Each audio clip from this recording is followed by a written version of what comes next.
하나님의 은혜와 평안이 여러분 심령과 가정 가운데 함께 하시기를 기원합니다.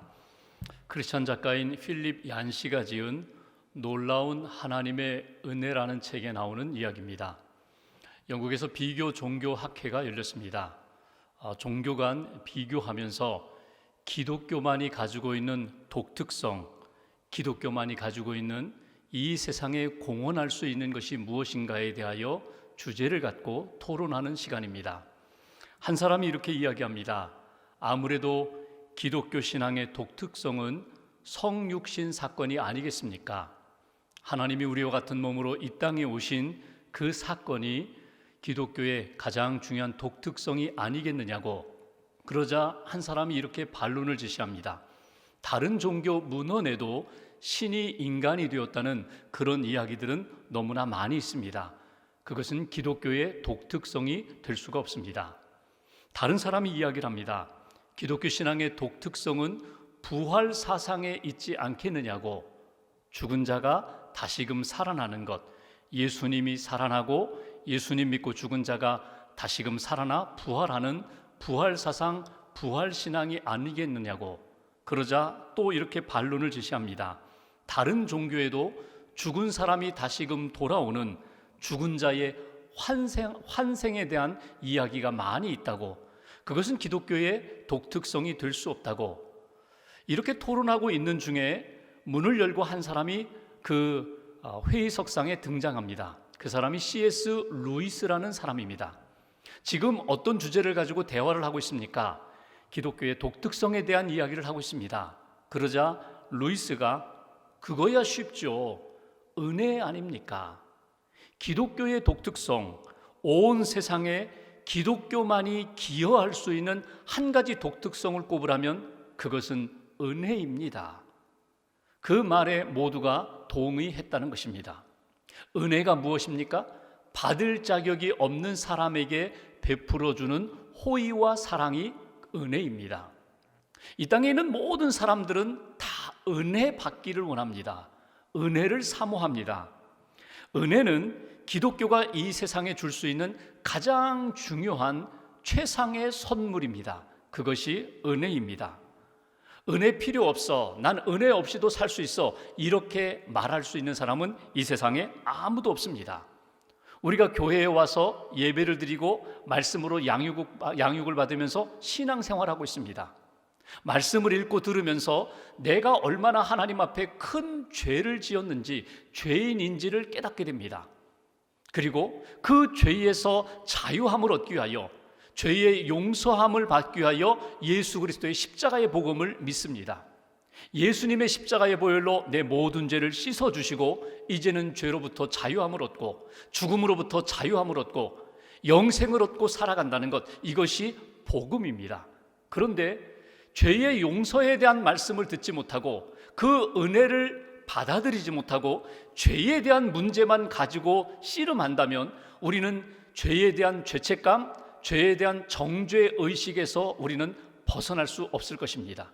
그러니까 예수 믿고 하나님 앞에 살아가는 신앙인들은 언제나 우리의 죄를 용서하시고 우리에게 생명을 주시고 부활의 산 소망을 주신 은혜의 복음까지 믿고 받아들일 때 우리는 온전한 신앙인으로서 살아갈 수 있다는 것입니다. 왜 많은 그리스도인들이 신앙생활하면서 힘들어하고 있을까? 두 가지 이유 때문에 그렇습니다.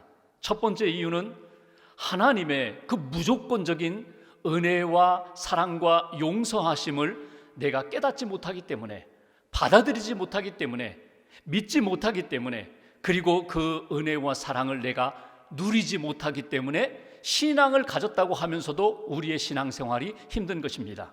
또 하나 이유가 있다면 하나님의 은혜를 받았는데 하나님의 그 무조건적인 은혜와 사랑과 용서하심을 다른 사람에게 베풀지 못하기 때문에 그렇습니다. 베풀 줄 모르기 때문에 그렇습니다. 한마디로 표현한다면 은혜 받지 못했기 때문에, 또 하나 은혜를 베풀 줄 모르기 때문에 우리의 신앙생활이 너무나 힘겹고 버겁다는 것입니다. 여러분은 어떻습니까? 여러분은 하나님의 은혜를 알고 있습니까? 하나님의 은혜를 받아들이고 있습니까? 하나님의 은혜 가운데 살고 있습니까? 여러분은 하나님의 은혜의 통로로 살아가고 계십니까? 은혜를 베풀고 계십니까? 하나님으로부터 받은 그 은혜를 아직도 은혜 모르는 사람들에게 여러분들이 사랑하며 용서하며 그 은혜를 나누고 있습니까? 오늘 창세기 20장은 은혜의 장입니다. 아브라함이 실수했습니다. 하나님 앞에 또 죄를 짓습니다.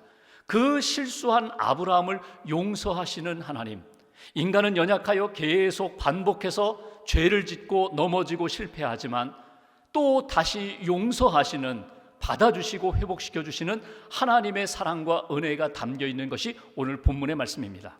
오늘 본문을 통하여 우리에게 주시는 하나님의 말씀이 무엇일까? 먼저 1절 말씀을 봉독하겠습니다. 제가 봉독합니다. 아브라함이 거기서 네게부 땅으로 옮겨가 가데스와 술 사이 그랄에 거주하며, 지금까지 아브라함이 살고 있었던 땅은 헤브론 땅입니다. 가나안 땅, 헤브론 땅. 그 땅에 살다가 남쪽에 있는 네게부 사막 지경에 이르게 되고 오늘 그랄 지역에 거주하게 되었다.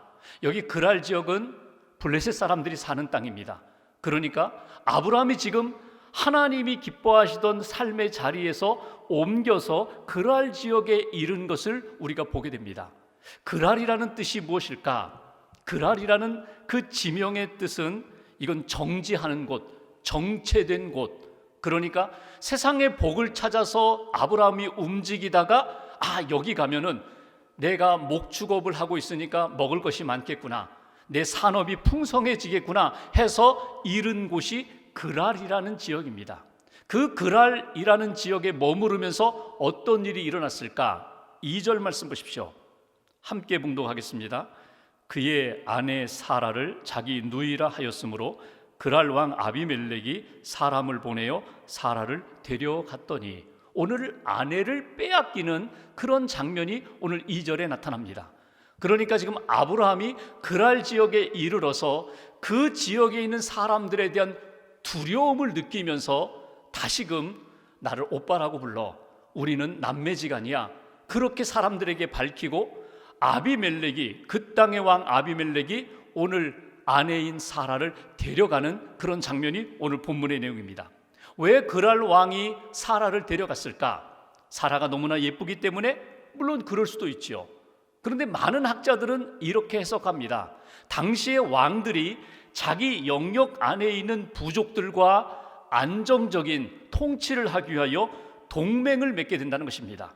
그러니까 부족별로 대표적인 사람과 동맹을 맺는데, 그 동맹을 맺는 방법 중에 하나가 그 부족의 한 여인을 아내로 삼는, 후궁으로 삼는 그런 일들이 있었다는 것입니다.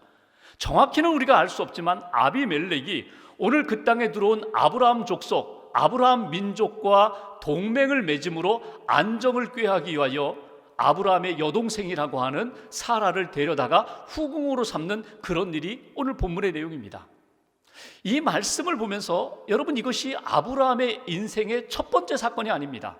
아내를 누이라고 속이면서 아내를 빼앗긴 사건은 창세기 12장에 가나안 땅에 흉년이 들자 애굽으로 내려가고 그때 한번 경험했던 사건입니다. 그러면서 하나님 앞에 다시는 내가 이런 일을 만들지 않겠습니다. 아내를 누이로 속이지 않겠습니다. 아내를 빼앗기는 그런 일이 없도록 하겠습니다. 다짐하고 또 다짐했음에도 불구하고 오늘 그랄 땅에서 또 실수하는 아브라함의 모습을 만나게 됩니다. 여러분, 가나안 땅을 떠나서 애굽으로 내려가 실수했습니다. 헤브론 땅을 떠나서 오늘 그랄 땅으로 내려가면서 또 실수하는 아브라함의 모습. 헤브론, 하나님 앞에서 은혜를 받은 곳입니다. 하나님과 교제한 곳입니다. 하나님 앞에 예배드리면서 믿음의 관계와 하나님과 친밀한 교제 가운데 살던 땅을 떠나서 그랄 땅, 인간적으로 살기 좋은 곳, 풍요할 수 있는 곳, 내 삶의 안정을 꾀할 수 있는 곳, 그 땅을 찾아왔는데 하나님과의 영적인 관계, 은혜의 관계는 오히려 멀어졌다는 것입니다. 세상적인 복을 찾아서 움직였는데 결국은 영적인 삶은 정체되고 하나님과 은혜의 관계, 친밀한 교제는 약해지면서 결국 하나님으로부터 다시금 넘어지는, 범죄하는 그런 모습을 우리는 발견하게 됩니다. 여기서 우리에게 주시는 첫 번째 메시지가 있습니다. 그것은 은혜의 자리를 떠나지 말라는 것입니다. 은혜의 자리를 지키라는 것입니다. 공간적으로 내가 움직일 때에도 과연 이 움직임이 하나님의 은혜의 역사를 이어가는 것인가 점검해야 하지만, 더 중요한 것은 내가 무슨 일을 하든지 어떤 상황을 만나든지 하나님과 은혜의 관계가 흔들리고 있지는 않은가, 하나님의 은혜의 자리에서 멀어지고 있지는 않는가, 그것을 날마다 점검해야 할 필요성이 우리들 가운데 있다는 것입니다. 우리가 20장을 보고 있는데 19장 말씀에 어떤 사건이 있었습니까? 소돔과 고모라를 하나님이 심판하시는 사건이 있었습니다. 그때 그 땅에 있는 아브라함의 조카 그 롯을 위하여 아브라함이 기도합니다. 하나님의 천사가 롯에게 다가가서 이렇게 권면합니다. 창세기 19장 17절 말씀, 내 생명을 보존하기 위하여 돌아보거나 들에 머물지 말고 산으로 도망하라. 돌아보지 말아라. 요단 들녘을 바라보면서 머뭇머뭇거리며 지체하지 말아라. 머물지 말아라. 산으로 도망하라. 하나님이 기뻐하시는 생명의 자리로 올라가라. 구원의 자리로 올라가라. 은혜의 자리로 올라가라. 이것은 롯에게만 주신 말씀이 아니라 아브라함에게도 주신 말씀이고 저와 여러분들에게도 주시는 말씀입니다. 생명을 보존하기를 원하느냐? 은혜 받기를 원하느냐? 받은 바 은혜를 지키기를 원하느냐? 그렇다면 돌아보지 말아라. 머뭇거리지 말아라. 지체하지 말아라. 은혜의 자리를 향하여 영적으로 계속해서 올라가는 거야. 하나님께 가까이 나아가는 거야. 은혜의 보좌 앞으로 나아가는 거야. 이것이 오늘 아브라함에게도 주신 말씀이고 저와 여러분들에게도 주신 말씀입니다. 그런데 왜 아브라함은 그랄 땅으로 내려가면서 영적으로 이렇게 나태해졌을까? 은혜의 자리에서 왜 이렇게 멀어져 갔을까? 아브라함의 상황을 생각해 보십시오. 지금 아브라함은요, 기도 응답을 받은 상황입니다. 어떤 응답을 받았어요? 자녀에 대하여 하나님 아들을 주십시오. 하나님이 약속하셨어요. 내년 이맘때 너와 내 아내를 통하여 아들을 주리라. 기도 응답을 받았어요. 기다리기만 하면 돼요. 또 조카 롯을 위하여 기도했어요. 하나님, 그 땅 소돔 땅에 있는 롯과 그의 가족을 좀 구원해 주세요. 하나님이 응답해 주셨어요. 그래서 소돔이 불로 심판을 받는 상황 가운데 롯과 그의 가족은 구원함을 받았어요. 기도 응답을 받고 하나님이 내 기도 들어주셨다, 이렇게 만족하는 상황 가운데 오늘 그랄 땅으로 옮겨가는 그런 일들이 있었다는 것입니다. 여기서 우리가 놓치지 말아야 할 것이 있어요. 여러분, 어려움 가운데 있을 때, 고난 가운데 있을 때는 하나님 앞에 매달립니다. 금식하기도 합니다. 하나님 앞에 매달려 기도하던 우리들이 어느 순간 응답을 받으면 그 다음부터 기도하지 않아요. 매달리지 않아요. 죄에 대하여 깨어있지 않아요. 하나님이 내게 주신 은혜의 자리를 가볍게 여기게 됩니다. 그러다 보니까 점점 하나님이 기뻐하시는 은혜의 자리에서 멀어져가는 모습, 오늘 아브라함만이 아니라 저와 여러분들의 삶 가운데도 그런 일들이 많이 나타난다는 것입니다. 편안하면 영적으로 태만, 영적인 나태에 빠지게 됩니다. 영적인 교만에 빠지게 됩니다. 영적인 교만이 뭐예요? 하나님 없이도 살 수 있을 것 같아요. 하나님 없이도 얼마든지 잘 살아갈 수 있다는 생각과 마음이 우리 안에 들어올 때 이미 우리는 교만한 자가 되어버린다는 것입니다. 반복해서 죄를 짓지 않기 위하여, 반복해서 하나님 앞에서 다시 넘어지지 않기 위하여 영적으로 깨어 있어야 합니다. 평안할 때에, 형통할 때에 더 깨어 있어야 합니다. 하나님, 은혜를 놓치지 않게 해주세요. 은혜를 지키게 해주세요. 은혜의 자리에 떠나지 않게 해주세요. 다시 한번 하나님 앞에 매달려 기도할 때에 하나님이 우리의 삶 가운데 형통함 속에서 더 놀라운 은혜의 역사를 만들어 가신다는 겁니다. 다윗을 보십시오. 다윗이 젊은 시절에, 그가 피난 시절에 얼마나 하나님을 사모했습니까?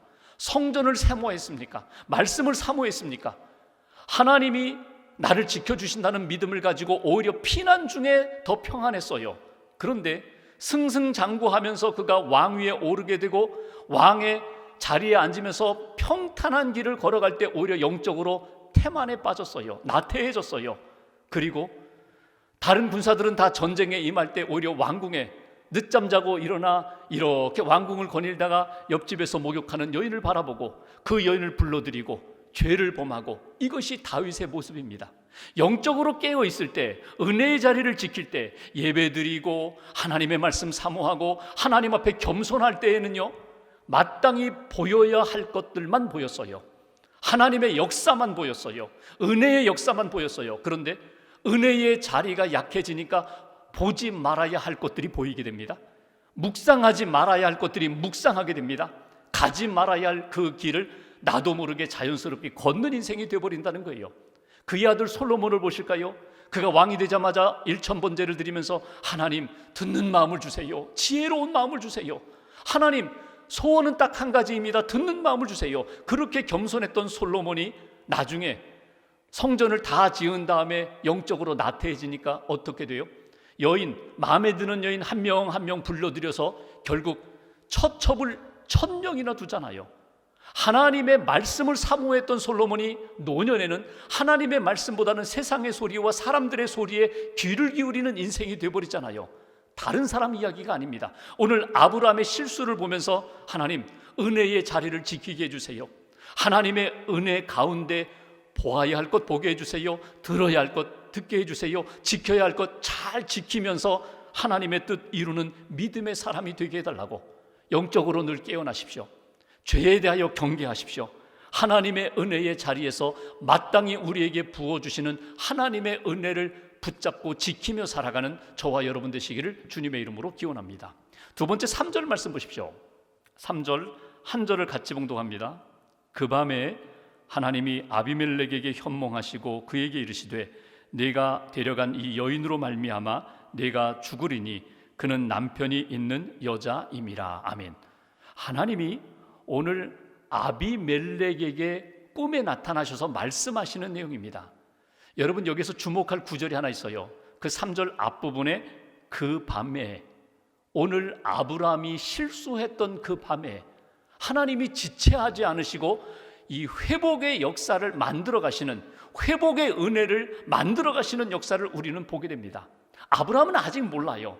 지금 하나님 앞에서 내가 얼마나 큰 실수를 했는지 그것도 제대로 느끼지 못해요. 아내는 빼앗겼어요. 아이고 내 아내 빼앗겼구나. 어떻게 되겠지. 바로 그런 상황에 하나님이 그 밤에 회복의 역사, 회복의 손길로 나타나시는 것이 오늘 본문의 내용입니다. 아비멜렉 꿈속에 나타나셔서 하나님이 하시는 말씀은 무엇입니까? 너 죽는다. 내가 데려온 그 여인 사라는 아브라함의 아내다. 데려왔어? 너 죽는다. 그 얘기 뭐예요? 돌려보내라는 거예요. 7절 앞부분에 있는 것처럼 사라를 돌려보내라. 그래야 산다. 오늘 하나님이 아비멜렉에게 그 말씀을 하고 계세요. 오늘 우리가 어려움을 겪을 때에, 때로는 실패했을 때, 고난 가운데 있을 때 하나님이 안 보시는 것 같아요. 하나님이 모르시는 것 같아요. 하나님 앞에 기도했는데 곧 응답이 없다고 해서 원망하고 불평할 때가 너무나 많아요. 그런데 여러분 잊지 마십시오. 우리가 넘어지는 그 순간에, 죄를 범하는 그 순간에, 하나님 앞에서 하나님의 마음을 아프게 하는 순간에 하나님이 움직이고 계신다는 사실을 여러분 기억하십시오. 하나님이 회복하기를 원하세요.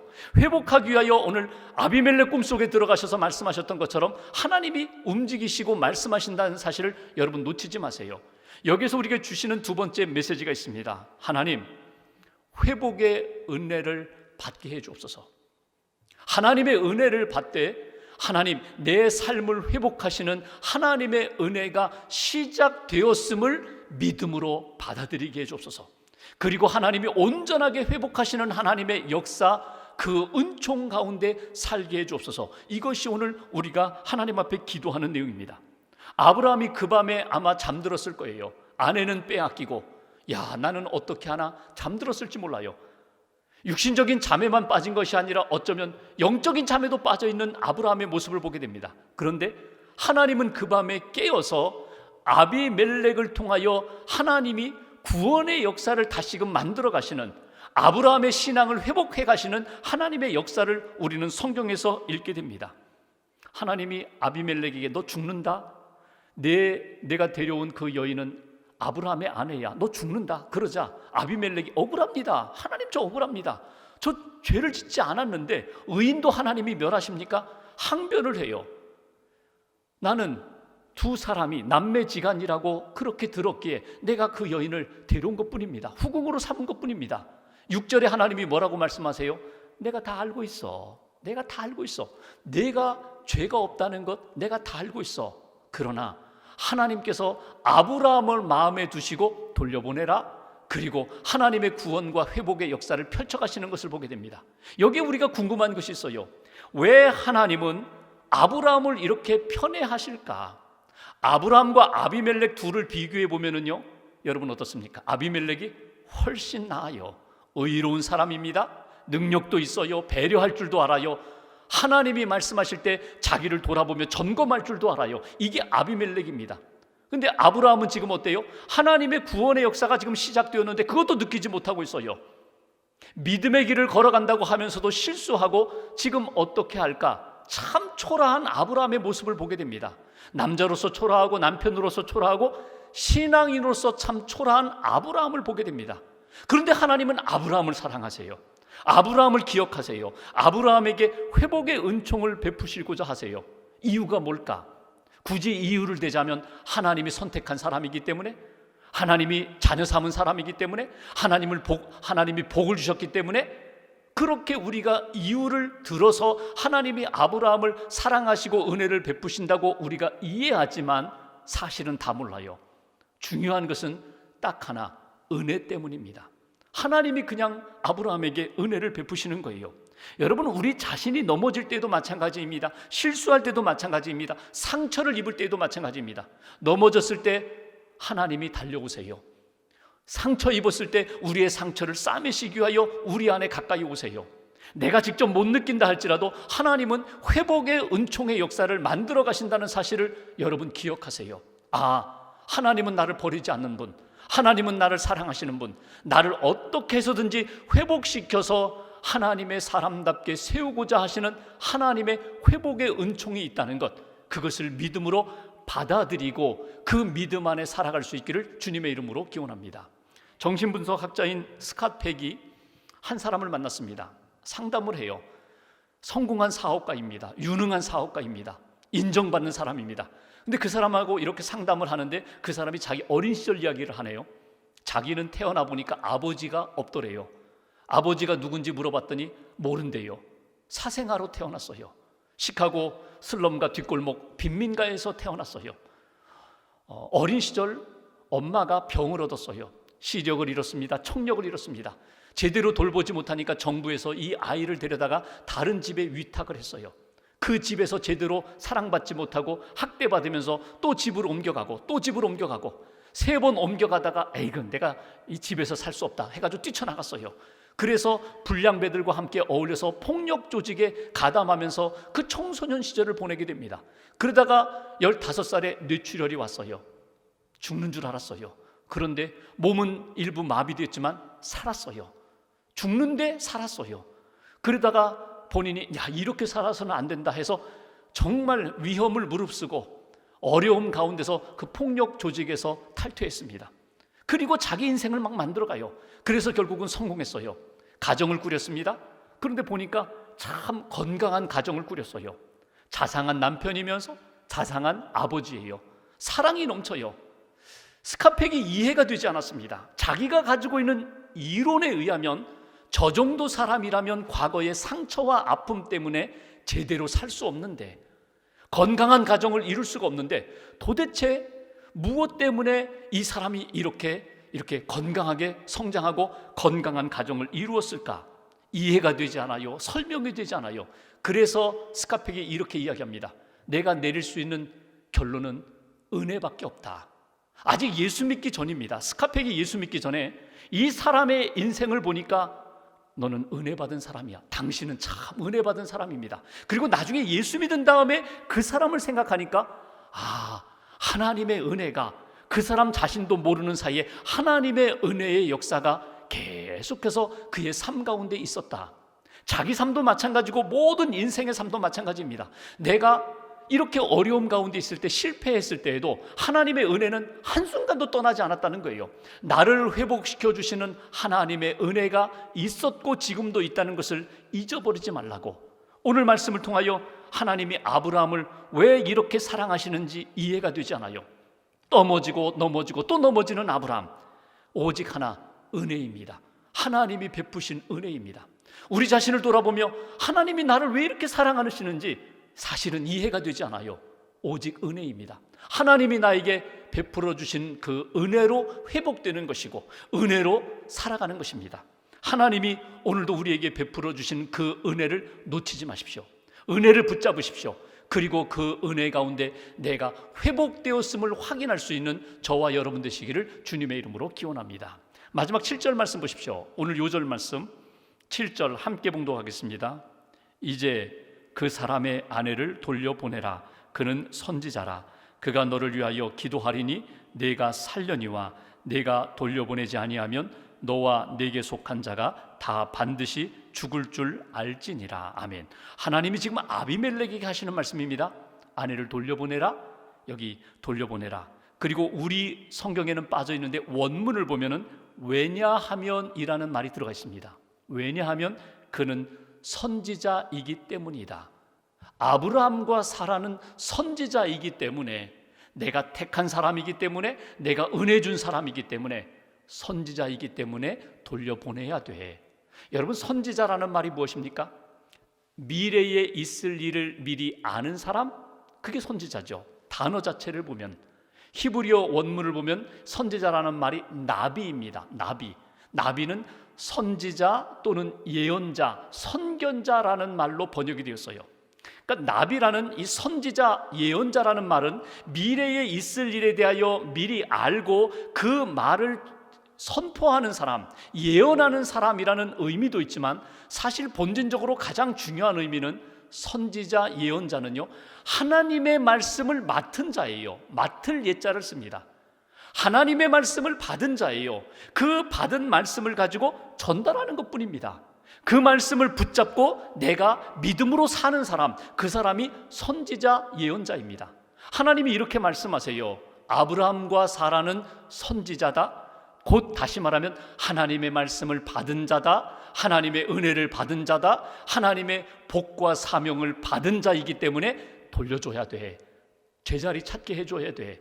여러분, 아브라함과 사라가 받은 말씀과 은혜가 무엇입니까? 내가 너로 하여금 큰 민족을 이루게 하겠다. 내가 너에게 아들을 주리라. 너는 복의 근원이 되리라. 이미 말씀을 받았어요. 은혜를 받았어요. 사명을 받았어요. 그렇기 때문에 하나님의 은혜 가운데 그를 돌려보내야 된다. 여기서 주시는 세 번째 메시지가 있어요. 여러분, 아브라함과 사라의 입장에서 하나님의 큰 은혜를 받았어요. 실수하고 넘어졌지만 하나님이 회복시켜 주셨어요. 그렇다면 은혜 받은 자답게 살아가야 한다는 거예요. 하나님의 말씀을 받은 자답게 그 말씀 안에서 살아가야 한다는 거예요. 은혜 받은 자답게 은혜로 회복되고 은혜를 증거하는 삶이 되어야 돼. 말씀을 받았다면 말씀을 받은 자답게 믿음으로 그 말씀 안에서 승리할 뿐만 아니라 말씀을 전하면서 그 말씀으로 사람들을 살리는 역할을 감당해야 돼. 이것이 오늘 우리에게 주시는 메시지입니다. 이 세상 살아가는 사람들, 저 자신을 포함하여 얼마나 깨끗하게 살고 있느냐, 그것도 중요하지만 더 중요한 건 내가 누구냐 하는 것입니다. 신앙의 정체성입니다. 나는 하나님의 사람입니다. 은혜 받은 사람입니다. 하나님의 자녀입니다. 오늘도 하나님이 내 안에 계시고 성령님이 내 안에 계시고 내 안에 예수님이 계셔서 예수의 은혜 가운데 오늘도 살아가는 사람입니다. 이 신앙의 정체성을 한순간도 놓쳐서는 안 됩니다. 은혜 안에 머물러야 되고 은혜로 회복되어야 되고 은혜를 증거하는 삶을 한순간도 놓쳐서는 안 된다. 성경을 읽어가 보시면 나중에 17절에 보면 이런 말씀이 있어요. 아브라함이 아비멜렉을 위하여 기도합니다. 축복 기도합니다.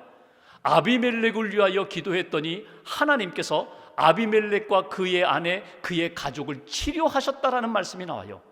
그러니까 태의 문이 닫혔었는데 하나님이 아브라함의 기도를 들으시고 태의 문을 열어주셔서 출산하게 하셨다. 치료자가 되었던 것을 보게 됩니다.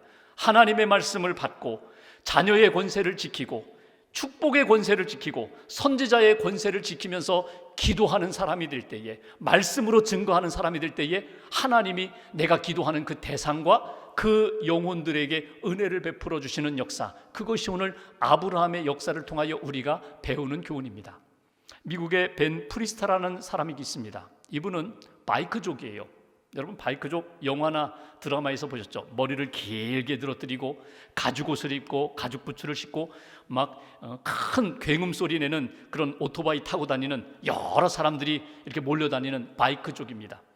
바이크족은 술과 마약에 손을 대고 찌들어 사는 사람들, 그냥 어디 가면은 금방이라도 충돌하고 시한폭탄처럼 언제든지 폭발할 수 있는 그런 사람들, 그 사람이 오늘 벤 프리스트라는 사람입니다. 어느 날 오토바이를 몰고 시골길을 가다가 예배당을 지나가게 됐어요.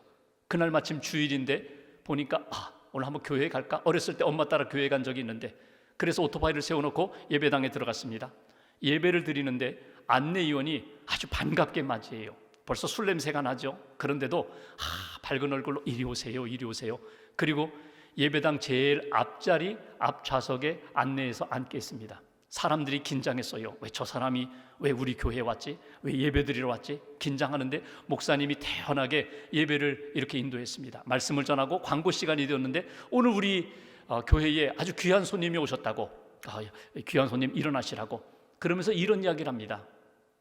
하나님이 당신을 사랑하십니다. 하나님이 당신을 사랑하십니다. 근데 그 이야기를 듣는데 울컥하는 거예요. 울컥하는, 눈물이 막 쏟아지는 거예요. 내가 이렇게 살아가면서 사람들은 나를 기피하는데, 나를 멀리하는데, 언제 터질지 모른다고 하면서 나를 멀리하는데, 하나님이 나를 아직도 사랑하신다고, 하나님이 나를 아직도 사랑하신다고, 그러면서 눈물을 흘리면서 은혜를 받았어요.